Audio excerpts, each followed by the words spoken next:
Yo guys, what is going on? Blossom's back and welcome back to another episode of Top Drives and the final episode of Overrated or Overpowered for update of 21. Now usually we do 9 cars per episode, but since this is the final part in the series, we're going 1 bonus and we're going 10 cars, wrapping up the series with some in-depth review of, 28 cars in total. That's right, because that's 9 times 3 plus 1. You know how it is. So let us get into it. The first one is going to be the Citron Visa Lotus. I always pronounce it as Citron, so I spell it as Citron, and people always say that I'm wrong. There you go, I spelled it right. Okay. But anyway, yeah, the Citron Visa Lotus, 71480, and that medium ground clearance. Now, this was one of those cars where I kind of just thought to myself, is it going to be medium forever? Like, honestly, but then I looked at some photos and I was like, yeah, you know what? I can kind of see it. So let's talk about how good it actually is, okay? So against like medium ground clearance rares that are front wheel drive or rear wheel drive, the Citron Visa Lotus is ridiculous. It is so strong. It wins with city medium, car park, G-force, hairpin, indoor karting, the works, literally everything. But city street small, where it comes second, tied with the Ford Mustang, and then it only loses to the Holden Ute within the comparison, and it also loses to the twisty circuit and the fast circuits as well to the Ute. Now, the moment I put in the Dodge Hornet, it's going to win everything. It's total domination, but we need to realize that for an RQ36, it's getting a lot of value beating cars way above in its RQ. So that's one thing to think about. When it comes to the French niche itself, it is uncontested. It is ridiculous. So because of that, and as you can see, we're in the French niche, but this time not medium ground clearance. So one thing I should state is that this comparison was only French rare performance medium ground clearance cars. But this one, it's just French rare cars in general. And as you can see, it isn't that good there. I mean, it's okay, but you'd still rather rely on a Renault Alpine or an Alpine GTA or a Clio V6 to win you those twisty track sets, or even the Twizy F1 for indoor karting and slalom tests. That being said though, the Visa Lotus is fantastic, especially if it's city small or medium. It's going to be the best, especially for anything that requires medium ground clearance in that rare French niche. So overall, I think it's a really good car. I would say maybe just shy of Blossom choice. It's really good. It's an uncontested medium French car, and it's also a great one overall. Now, moving on to the next car that we want to talk about today is the Citron C3 Max. Let's see if this car is overrated or Blossom choice or underrated, okay? This was one that was really interesting because the Alfa Romeo Giulietta, which everyone thought was going to be fantastic because it had 102 handling and really good MRA, turned out to be a really big disappointment. So let's see if the C3 is a little bit better than that. Well, against slick tire cars, it is the best car for the car park and the slalom, at least for slick tire ultra rares, but it will lose to the Peugeot 306 everywhere else. Now, that is a really bad thing considering that its direct competitor is also French. So any kind of French twisty event, you'd rather just go with Peugeot 306 unless it's a car park or a slalom. Then the next thing that we want to talk about is, in a general sense, when you take away, the slick tire cars, then it isn't the best in anything. It actually loses to the Lotus 340R, which is 1 RQ cheaper on the G-force and on the slalom. And not the carping though, not the carping, the car park, but on the G-force and the slalom. And then it also loses to the Zenus on the G-force and the car park and the slalom test. And the Peugeot Maxi wins everywhere else. So in a general sense, the Citron C3 Max is like basically a Lotus 340R. Like, it's like useful within its RQ, but if you could spend more, you would spend more. And usually you would, because there's only a 2 RQ difference from 62 to 64. So that is one thing to consider as well. The next thing is also in a dry condition, the Citron C3 Max isn't even that good. Only 0 to 120, where it's the best in. But then you have the RQ61 Fiat Abarth 030, which is better than the 1 mile drag, the 0 to 150 and 170. And then you have the Maxi once again for the quarter mile and the half mile. So it puts the Citron C3 kind of in the middle. It's not winning the long drags, but it's not losing the short drags either. Overall, I think like it's a good 62. I feel like I'm a little bit too lenient on this car. I ranked it, I don't know, in hindsight, I feel like I ranked it a little bit too high, but like it's a good 62, and that's about it. It's a discount Maxi Turbo. It's not a bad thing, but the Maxi is just so much better. Now, moving on is the Volvo V70 plug-in hybrid. Now, this is four-wheel drive, it's standard tires. It's one of what I used to think was the best standard tire car from a European new wave, because not only was it four-wheel drive, it handled the best. It handled more than the RQ47 Volvo V70 and every car above it as well, with four-wheel drive. And as you can see, for a 46, it is able to beat cars above it in IQ like the 47s and 48s from the same update, being the best car for car park, G-force, slalom, and twisty circuit. Basically the hyper twisty stuff. Surprisingly though, it loses on twisty road to the Volvo V70, but wins on twisty circuit. I find that very, very interesting. But yeah, obviously compared to the Caterham Super 7 600, that's domination. The 700 will win everything. We'll talk about that car later though. But how good is that Volvo in a general sense? Well, in a general sense, within its RQ of 47 and 46, 45, and even 42, it's useless. It loses to the City Street Small, to its E&W counterpart in the V70 2.4, and everything else, it kind of loses to like the RQ45 Dodge Caliber, right? City Street's medium, G-force, karting, slalom. It loses to the Mazda Familia on City Street's medium, twisty circuits. It loses to the Stagea on car park. I mean, like the Volvos and the Audi, I mean, look at those two cars. Like, why are they there? You know, the Caliber and the Mazda, and even the Stagea are just much better cars. I'll never understand the RQ of those. It is completely overrated. The Volvo V70 is a terrible 46. I'm gonna put it under average for sure. Obviously, it isn't like hot garbage, because like it is still able to bring some value, but I do think that it is definitely not worthy of RQ46. I think it should go down to 45. I think it'll be a really good 44. Moving on is the Caterham Super 7 600. So obviously that was a pretty underwhelming standard tire car from E&W, but now we're gonna have a really strong one. This thing is absolutely insane. Against the best of the best, whether it's rear wheel drive, front wheel drive, or four wheel drive, we got Subaru Legacy, we got ELR, we got the Caterham 7160. The Caterham Super 7 600 blows everything out of the water, besides twisty circuit rolling to the Ford Galaxy and fast circuit standing to the Chrysler 200S. Everything else, the Caterham is just a flying star. Yeah, without a doubt, this thing is just 100% Blossom choice. It is a game changer. Now, moving on to the fourth car, it's the Radical RXC V8. What makes this car significant for this video is it's the best non-prize Radical that you can unpull that has performance tires. So, how good is it exactly? Well, I'll tell you this much, it's actually pretty damn good. I'm putting it up against not only other performance tire RQ93s, but also slick tire RQ93s. And the RXC V8 is pretty damn good, being the best car for karting circuit and twisty road. It does lose to the Radical RXC Spider, which is also performance tires and 2 RQ cheaper on the G-force indoor karting and slalom test. So that's one thing to consider. That Radical RXC is a really good car to have.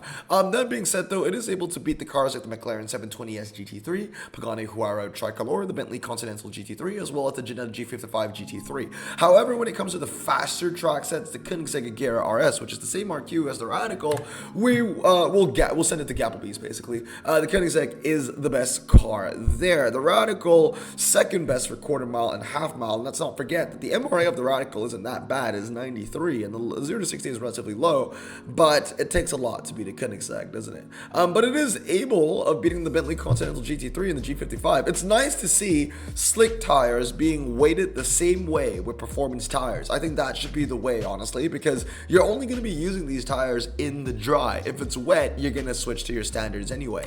Now, moving on, in just a full-on British scenario, the Radical RXC V8 is still pretty good. Best car for twisty circuit, twisty road, and karting circuit, and canyon tour within its RQ, only losing to the Ultima Evolution Coupe in hairpin road, and of course the Radical RXC Spider, which is 2 RQ cheaper on G-force, indoor karting, and slalom tests. One other thing to think about is the CX75 at the bottom of your fast circuit, and your McLaren 720S GT3 with your car park. Now, overall, I'd say the Radical RXC V8 is pretty good. I wouldn't give it Blossom choice, but it is one of your better options for the British performance, base. It's a menace on twisty road and karting circuit, and one of the best performance tire British cars that you can get from the pack, definitely for sure. Moving on now is the Citron GS bi-rotor. Now, a lot of people were asking for this because it has ATM-RA, so let's see how good it actually is. Yeah, it genuinely has ATM-RA.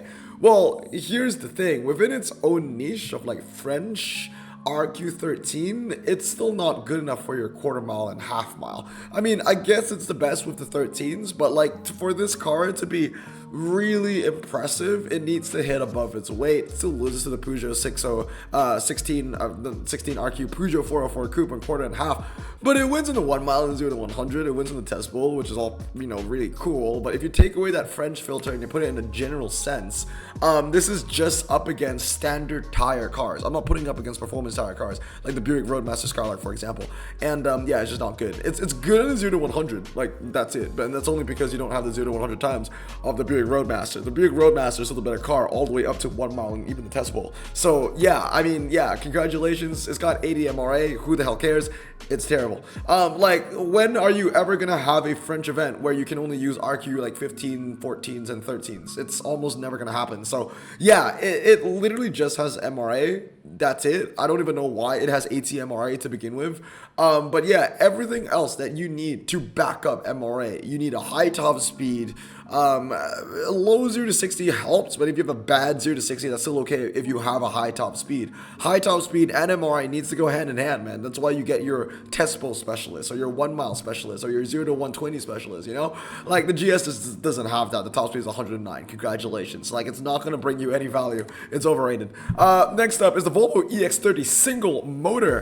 This car actually surprised me a little bit, actually. So compared to all the rear wheel drive and front wheel drive standard tire cars, the Volvo EX30 is the best for city streets, medium, hairpin road, and karting. It shares a lot of the top spots with the BMW i4, which I think a lot of people can agree is the best ultra-rare rear-wheel drive car. Well, now the Volvo is kind of sharing that position with the BMW i4, beating, you know, your 64s and your 62s and everything above. I still think those BMWs at the bottom are way too overrated. Another thing that's really interesting, and here's another comparison. Yes, the Volvo EX30 is also best on twisty road and canyon tour. Now, another interesting one is I put it up against the general standard tire, like kind of like the stress tests, right?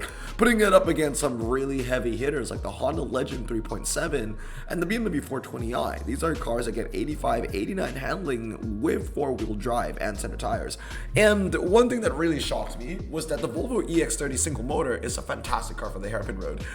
Yes, it will definitely hit and lose hard on basically every other track set. Fast circuit is okay. But hairpin road, it's really, really strong on. It will beat cars like the BMW 420, the Honda Legend, the Suzuki Kizashi. So that's one thing to think about. And obviously the BMW i4, best car on the fast circuit wet. So that's also another thing to think about. Within comparison, of course.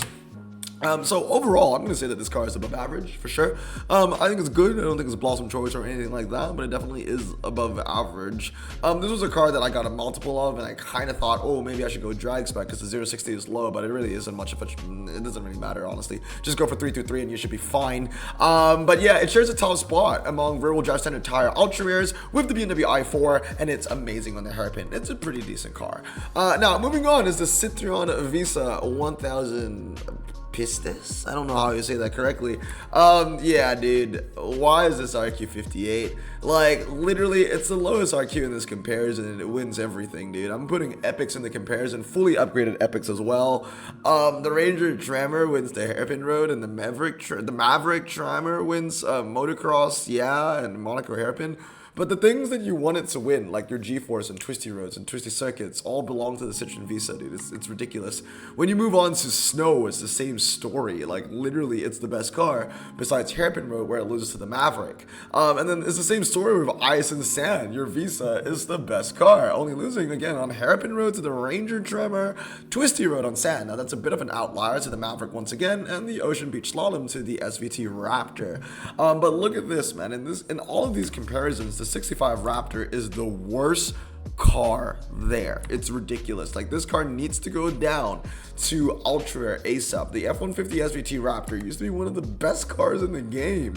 And now it's like one of the worst epics in the game. So far, it has fallen. But anyway, it's pretty self-explanatory. It's Blossom choice. Like, the Citron Visa 1000 is ridiculous. Hutch really thinks that this is an RQ58. Like, let that sink in. Hutch really thinks that this is a 58.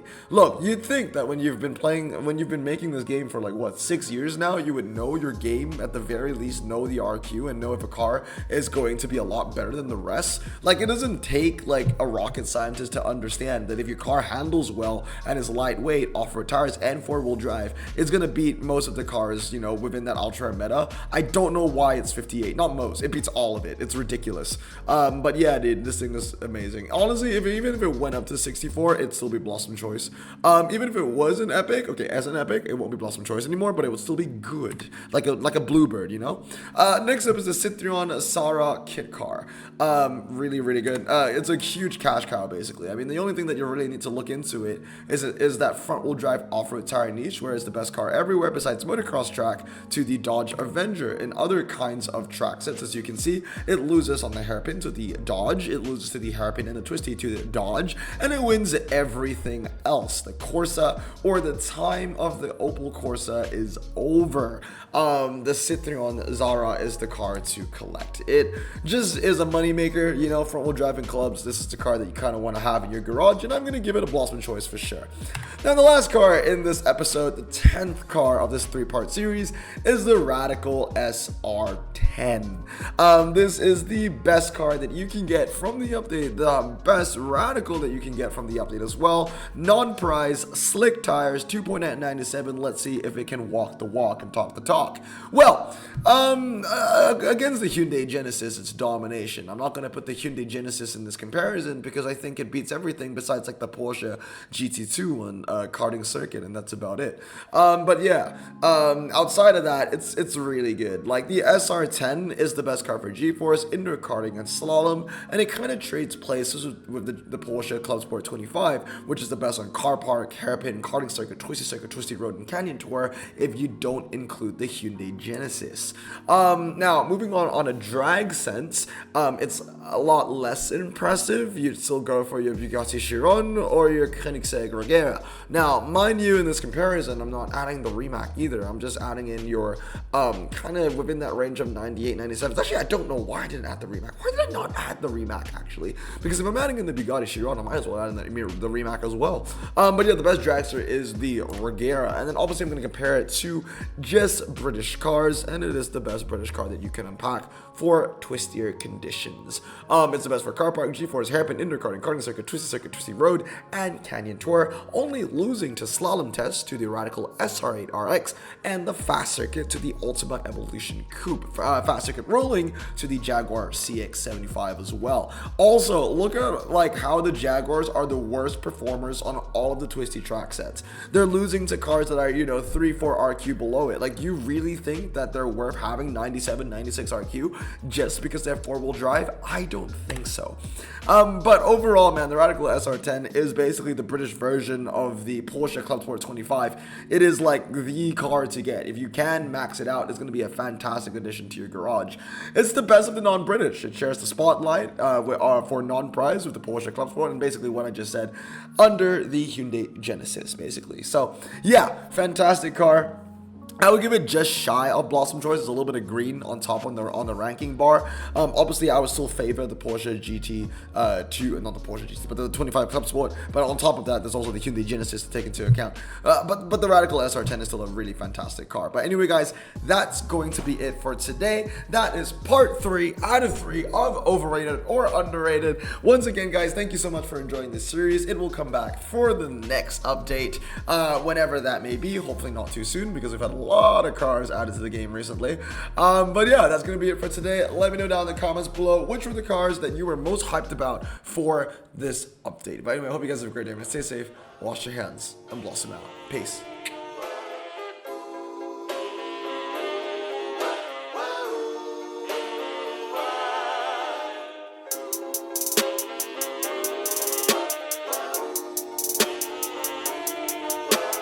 Bro, this song just makes me so happy. Me too. Imagine being Asian in the 50s, looking nifty, leather jacket, looking sleek, look like Presley, look so deadly. Got a jukebox back at home, feeling jazzy, turn it on and play it slow, like the movies with the ladies. They so fine.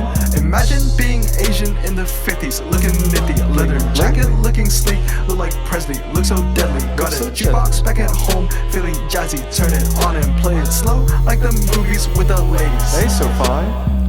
Sit back, relax in my Bonneville Pontiac. Hold tight all night, cruise to Jackson.